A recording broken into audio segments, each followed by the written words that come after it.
Welcome to the 76 Capital Leadership Series. My name is Wayne Kimmel, and I'm your host and managing partner of 76 Capital, the sports tech venture capital fund. And on this show, I get the opportunity and, quite frankly, the honor to interview some amazing top sports entrepreneurs, athletes, and executives who are truly shaping and many times changing the whole sports industry.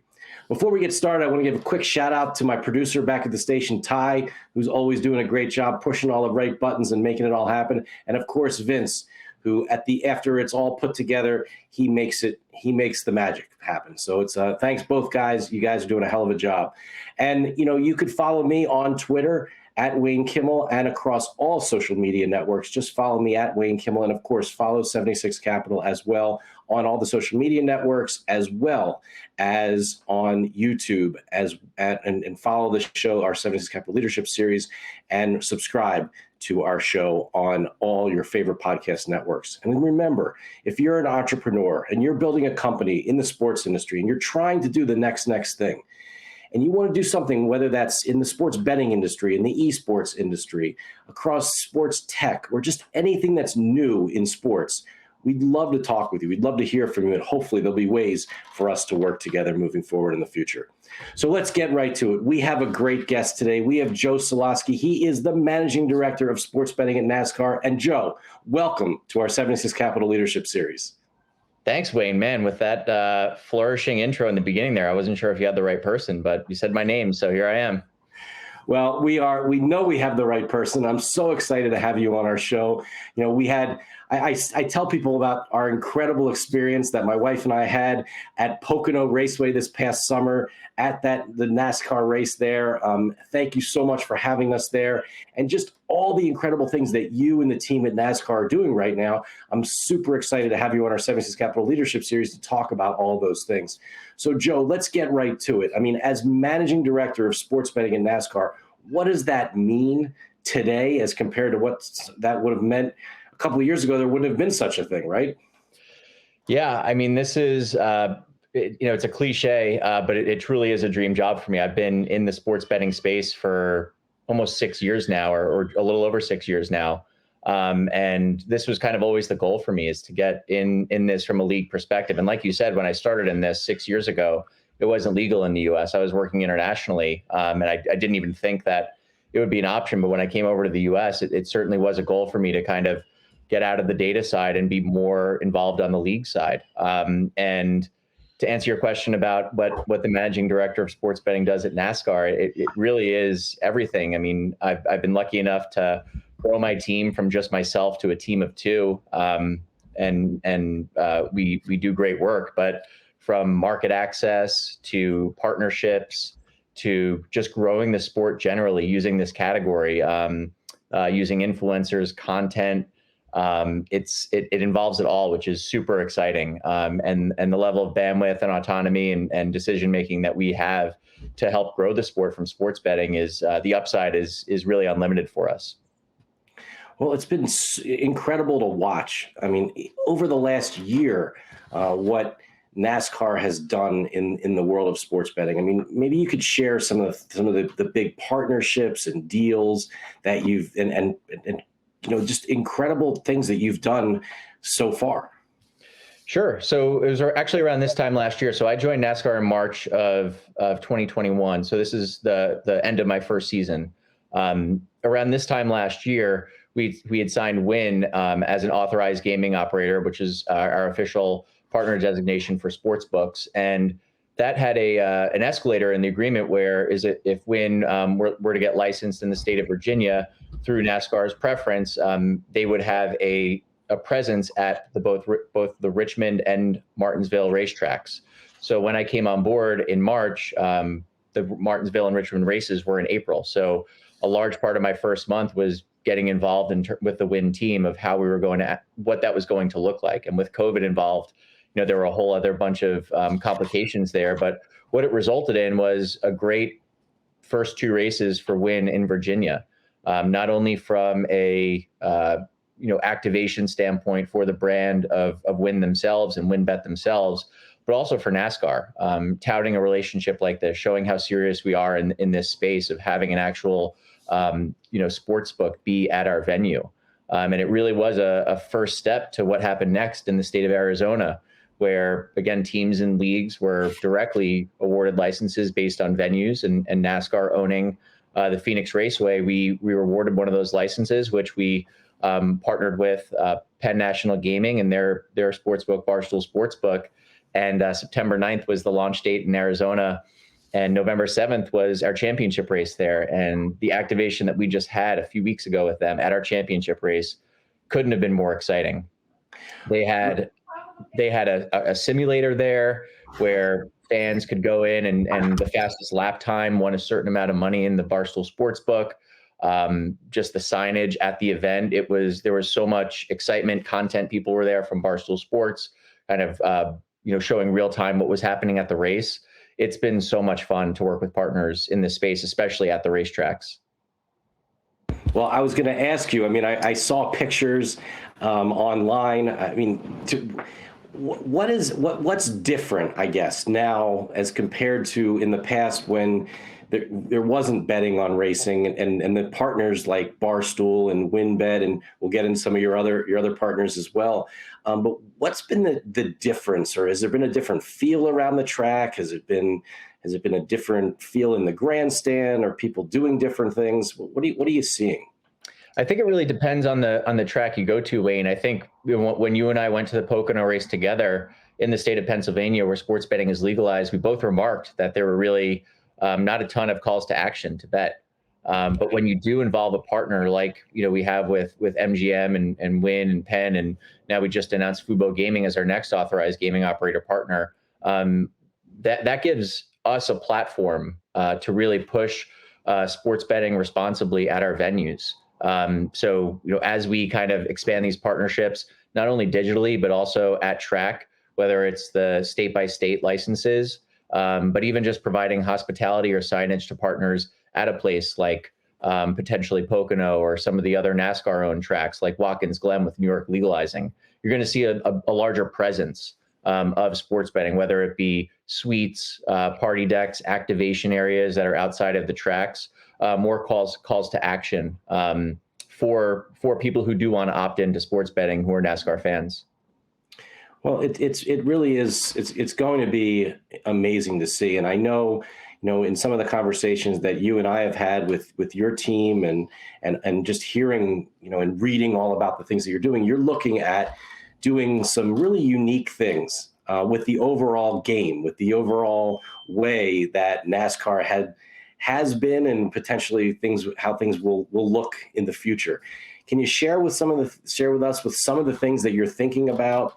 Or maybe even some sort of concrete plans for next season that you can share with all of us. Yeah, I mean, this year for me has been a steep learning curve. Not only with NASCAR itself, I grew up really not exposed to the sport, and it's been a big learning curve for me to learn the sport. And I'm surrounded by great colleagues who are very passionate about motorsports and about NASCAR. And I myself have become a fan, to be quite honest, from attending races. So going into next year will be my first full season under my belt, with a year of learning underneath me of how we can improve upon our partnerships and start new ones as well this year. So around concrete ideas, I think the biggest one that we're doing, and we started to do a little bit of a test bed for it last season, was really reframe the way that NASCAR betting is presented. Traditionally, NASCAR betting has been focused on the race winner. So it looks very similar to a betting card for NFL preseason Super Bowl winners, where there's a couple of short odds, but mostly long odds. So if I think about that, and if I'm betting on NASCAR for the first time, and those are the first odds being presented to me, I may bet on a driver who's 18-1, and if that driver is in 30th place by stage 2, or doesn't make it through stage 1, that might be the last time I ever bet on NASCAR. And if it's because I watch NASCAR because I placed a bet, I may not never watch it again. And ultimately, Wayne, and what I'm getting to here is that the top priority for us in this category is to grow the sport through sports betting. So the way that we're reframing this is really to focus on head-to-head driver matchups. And I mean, we're so lucky as a sport in that we are so narrative focused week to week. It's the same drivers, driving against one another. And by presenting head-to-head matchups as the featured bet type rather than outright winners, it almost creates a race within a race.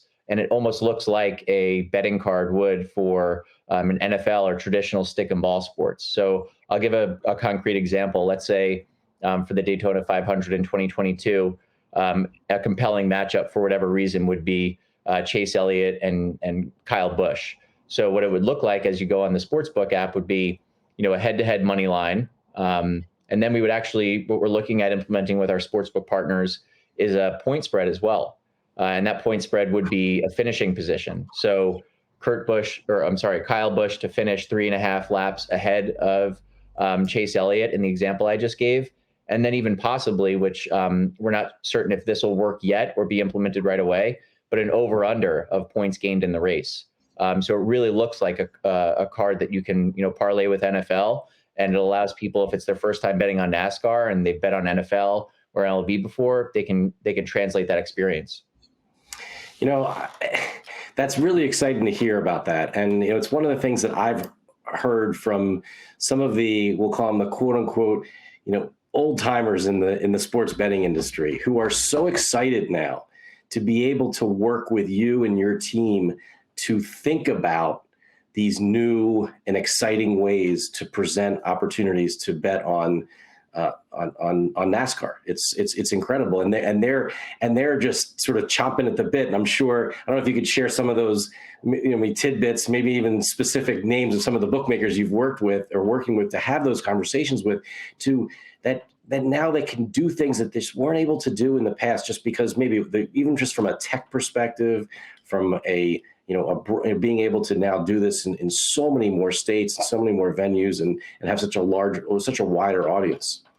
Yeah, well, it's probably one of the top 3 joys of this job is how aggressive and forward-facing we can be as a league towards the operators, and that not only we can be, but we need to be, quite frankly.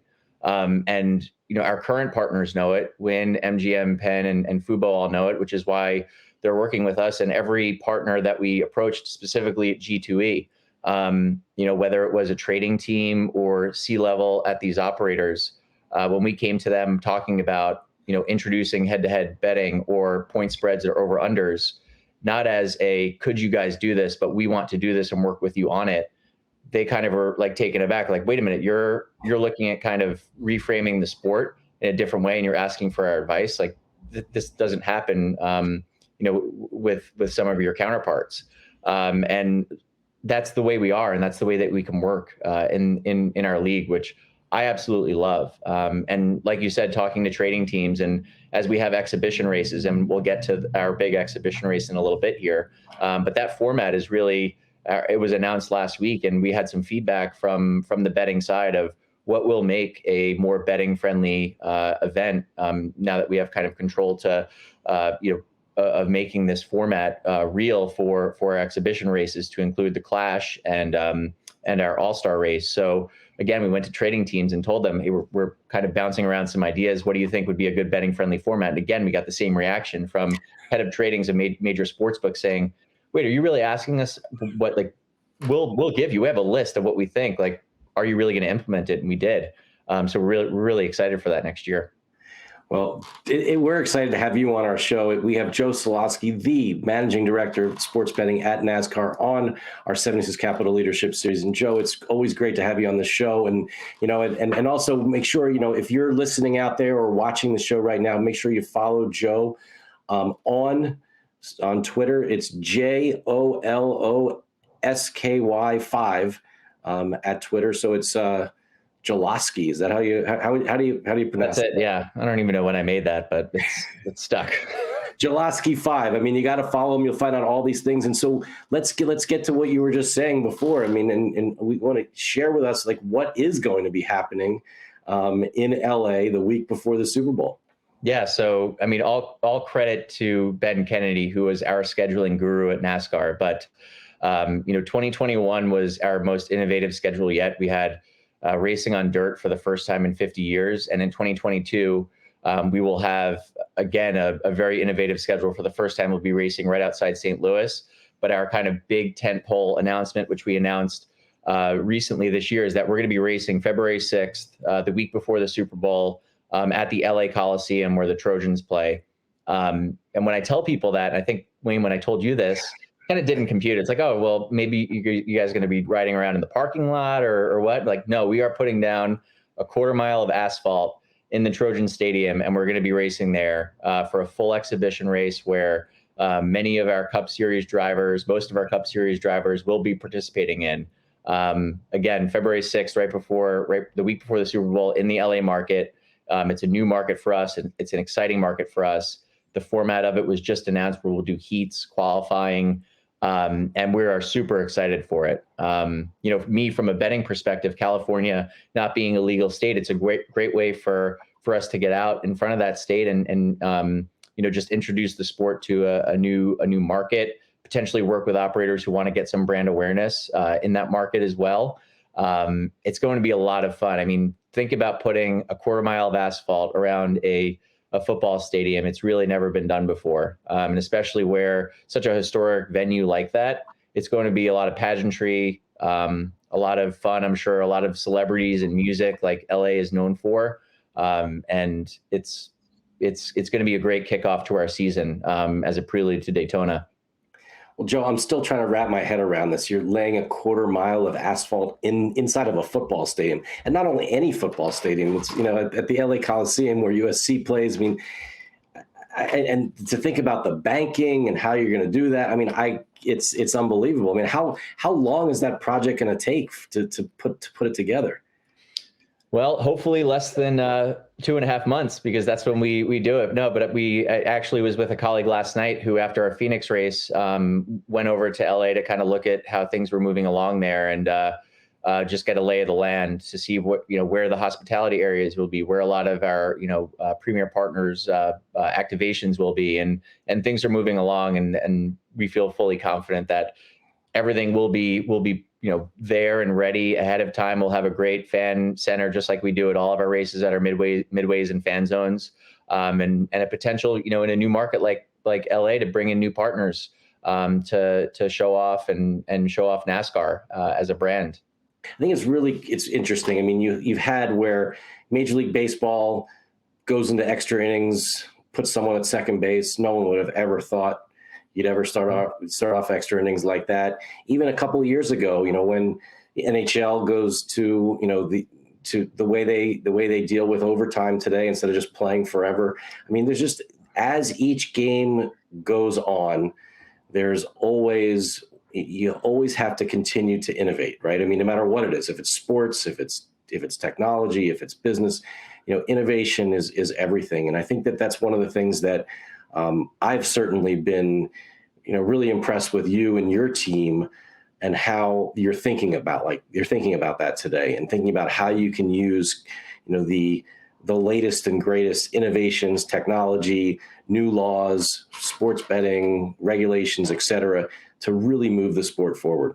Yeah, and that's been another huge part of this role, is getting involved from a market access standpoint. I don't claim to be a lawyer or government affairs specialist. We've got plenty of talented people in our team who are and who do those functions, but worked really closely with them to get involved in every state we can, because we've seen the opportunity that it presents to leagues, and it's almost becoming a trend now in terms of states legislating in a way that are team and league friendly, in states that do have professional teams and leagues there. Saw it with Ohio recently, and hopefully they pass before the end of the year. It looks like North Carolina is trending that way, and in states next year, like Georgia specifically and Texas, teams and leagues are getting involved in the conversation, and there's been a lot more collaboration among the leagues in terms of how we lobby together and work together as a collective to make sure that we do have some skin in the game in terms of from a licensing perspective. And also how about from a fan perspective as well? I mean, it's going to a NASCAR race is, if someone has never been, how would you describe what a NASCAR weekend is like? It's sensory overload. It's, of course, you see the action, right? But it's the smells. It's obviously the sounds. Bring earplugs, bring headphones. It's so overwhelming. I mean, one of the best ways I could describe it, I sent my dad to the Texas race a few weeks ago, our playoff race. And I couldn't go with him, but he'd never been to a race before. And he's texting me when he got there, and as the race is going on and as the pre-race activities are going, and as the green flag waves, he's not an emotive guy, but he's just telling me, like, I'm overwhelmed. I can't believe that I can see this happening and, like, smell the burnt rubber of the tires and, not hear the person next to me talking. It truly is sensory overload. And until you go to a race, it's really hard to describe it. But, Wayne, bringing you and Kimby to that race in Poconos, it was fantastic. And again, for me, it was my first experience. And the next day, because it was a doubleheader weekend, I kind of watched the race from 3 different vantage points. I went to pit road, I watched from the grandstands, and then I watched from some of the hospitality areas just to kind of get different vantage points. And I think from a fan perspective, there's no better experience and no better access you'll get to a professional sporting event than by going to a NASCAR race. It was fascinating. I mean, and then you guys have added, an additional layer. Now you have superstar, not only the drivers themselves, the race teams, as you said, the smell, the sounds, just the overall, how people are basically having picnics and eating, in the stands and in the infield, and, just there's so much going on all over the place all weekend, not only inside of the stadium, but outside of the racetrack, right? But then on top of that, now you have the celebrity factor. You have Michael Jordan in the 23 car and his race team. What has that been like to have him now as part of NASCAR? It's been such a huge boon to the sport. It's hard to describe the level of engagement that we have gotten from fans because of personalities and celebrities like Michael Jordan, like Pitbull, like Alvin Kamara getting involved. Like I was proud to see Alvin Kamara wearing NASCAR, visors during in the NFL this season. It was just so cool to see. I mean, he is truly an employee of NASCAR. He has an office in the Charlotte building, and I went up there and actually checked, and he does have an office, and there's a backpack in there, is his computer. Like, he's very involved, and all of our stakeholders from, a personality and celebrity standpoint are very involved in the races. You'd be surprised to hear how many events that Michael Jordan has attended. At that Pocono race, he was there. That was the weekend that DraftKings had wrapped Bubba Wallace's car, and he came in 10th, which was a great finish for him. And that was exciting for me from a betting standpoint, but also to have someone like Michael Jordan there. And Pitbull has been such a great, mouthpiece for our sport as well, in terms of owning a team with Trackhouse. It really is showed the kind of the diversity and the direction that NASCAR is going in terms of trying to engage new fans and bring new athletes and fans into the sport. Share with us a little more about Alvin Kamara and his involvement with NASCAR. Yeah, I mean, he is super involved. We brought him on over the summer, and he just had a lot of interest in NASCAR itself, and he's been involved really, really hands-on from just growing the sport, a growth of the sport objective, very similar to what we're doing at sports betting, right? Like, we're looking at almost all of our business units as ways to grow the sport, and given Alvin's platform, our content team has really worked closely hand in hand with him in terms of developing content and being, again, a mouthpiece for the sport. And he is, when we were lucky enough and fortunate enough and earned, quite frankly, the SBJ League of the Year award over the summer, he was in the room with all of us and was celebrating with all of us. So it was pretty crazy to see, and pretty awesome as a fan of the NFL to just see him in there with us as an employee, right? A colleague, celebrating, the successes of NASCAR. Yeah, that's really cool. And I mean, one of the things that you mentioned to me also, Joe, is the fact that you have, and overall NASCAR, executives and everyone in general have been, very much out there with the drivers and saying, look, you guys can talk about other sports. You could talk about betting on other sports. helping promote our partners. That's amazing. It's an amazing thing. And how did that come about? Yeah, it's something that actually almost literally day one for me was a realization that we had to do. Our drivers and our teams are free to partner with any legal and licensed U.S. sportsbook, whether they're partners of NASCAR or not. They're independent teams, and we have Richard Childress's racing team is partnered with BetMGM, which is also a partner of NASCAR. And I'll give an example of our championship event in Phoenix, the Gila River Casino, which BetMGM partners with. They had their sportsbook opening that same weekend, and both Tyler Reddick and Austin Dillon were at that event doing Q&A, signing autographs for fans. They've been super involved, and what we've decided on as a sport is that if our athletes are going to be sponsored by these sports betting companies and operators, that in a responsible and safe way, to let them do so, as much as they can, obviously, without any sort of infringement on the integrity of our sport. And what that means is they can talk about betting on their favorite NCAA basketball team or NFL team. They can talk about BetMGM odds for an upcoming WNBA game. Obviously, what they can't do is talk about betting on NASCAR, but that's the job of the operator themselves. So we've taken a really measured approach in pursuing that route, but getting our drivers involved in this category, which we're embracing as a sport, I think is important. If NASCAR itself is embracing it, we're allowing our drivers to embrace it as well, not only with car reps, but also in their personalities of pushing the sports that they like to bet on or that they would like to start betting on.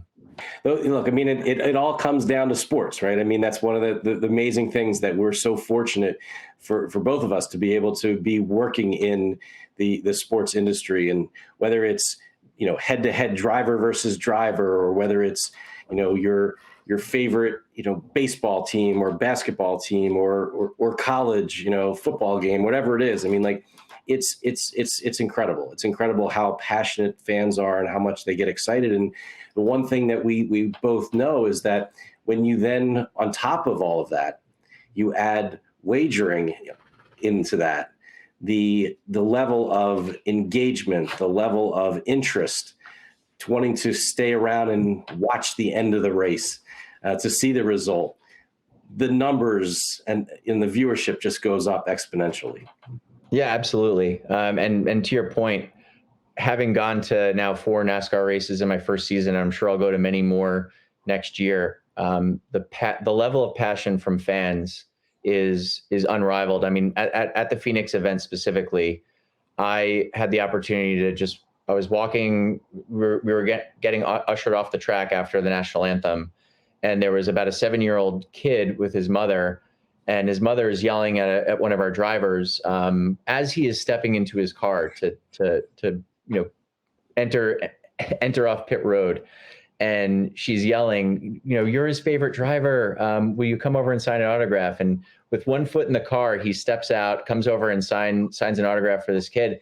And he started hyperventilating and literally fell to the ground.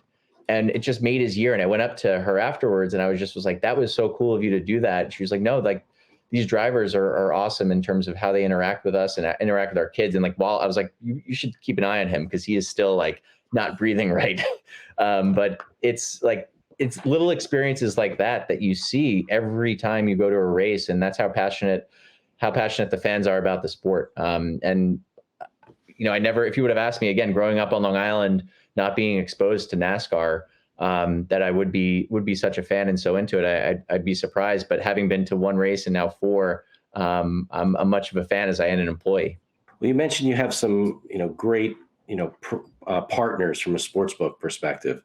You mentioned Wynn, and they have some very high profile individuals who are working with them, like Shaq. Mm-hmm. You have the Penn National Barstool crew. Those guys have their own incredible followings. Are there some things that you're thinking about and as to how they'll kind of bring together their fan bases, their consumers, to be able to, as you said, educate the market as to, who they should be, betting on, wagering on it across the different races you have. Absolutely. It's such a different departure from where I was in prior roles, where I was on a sales side and everyone was a client or a potential. At NASCAR, all of our I don't use the word client anymore. Everyone truly is a partner, and it is a partnership, right?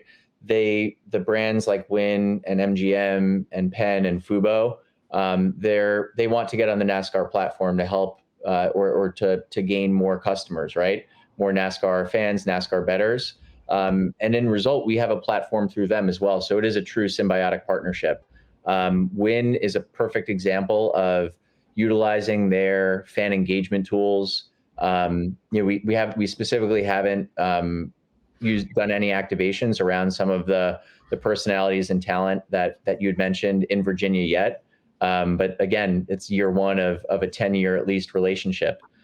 So coming this year, we've got Martinsville and Richmond in April, right around March Madness, which is great timing for us. And I wouldn't be surprised to see some of that talent out there to not only bring the big celebrity factor to it, but also from an education standpoint, right? That's a big part of it, because we can create as many markets as we want and, make the format as betting friendly. But if we don't teach fans and potential bettors on like what is the safest, most responsible way to wager on our sport, they're not going to do it. And same thing with Penn and Barstool. I mean, Barstool brought a couple of their content people out to the Phoenix Raceway and kind of showed live, footage from what was happening at their experience at the race, which I thought was super engaging. And I think something that we're definitely going to try to bring on to more races next year. And MGM has just done a fantastic job of getting people interested in our sport through a bunch of different promotions. The handle that they bring has been fantastic for NASCAR, and they do a great job through promotions, through at track activations. I mentioned their partnership with RCR Racing and utilizing that partnership with the drivers and NASCAR itself for different types of promotions and sweepstakes. And we're really excited to bring Fubo on board as well, given the platform that they have, and what that can do for NASCAR in terms of bringing it to a different audience. Well, it just sounds like the sky's the limit for you personally, for your role at NASCAR, as well as just what's going to happen, in the future. And it's been amazing having you on our 76 Capital Leadership Series. I mean, Joe, thank you so much for taking the time for doing this. I feel like I could go on for hours and keep asking you more and more questions, but I think what we should do is wrap it up here, hopefully have you back soon, and talk about, this. I can't wait to see what's going to happen in LA. I just think that is it. I'm still trying to wrap my head around, somehow you're going to have race cars driving around a football stadium. That's unbelievable. Unbelievable. I think the only way to believe it, Wayne, is to get you and Kimby out on a flight to LA early February so you can see it. Well, I'm there. I'm there, man. This is we got to do it. We got to do it. That's going to be so much fun. I'm so happy for you and so excited for what this, what 22 looks like for NASCAR. And again, thank you so much for taking the time. Follow Joe again. Follow Joe at JOLOSKY5 on Twitter. Follow NASCAR as well. Check out all the things that are happening. You're going to see things you've never seen before, and you also can be, a new fan of the sport in so many different ways. So again, thanks, Joe. And remember, if you're an athlete, you're an entrepreneur, you're a business person, or you're someone that just wants to get involved in the sports industry, please reach out to us at 76 Capital. We would love to hear from you. We'd love to talk with you. Maybe ways we can work together. It would be amazing. So Joe, again, thank you. Have a great next year. And appreciate you coming on the show. Thanks for the opportunity, Wayne. I really appreciate it. Absolutely. So once again, I'm Wayne Kimmel, and thanks for tuning into this edition of our 76 Capital Leadership Series. And as you know, you just got to go out there and make it happen. And that's the only way to do it. Thanks so much for tuning in.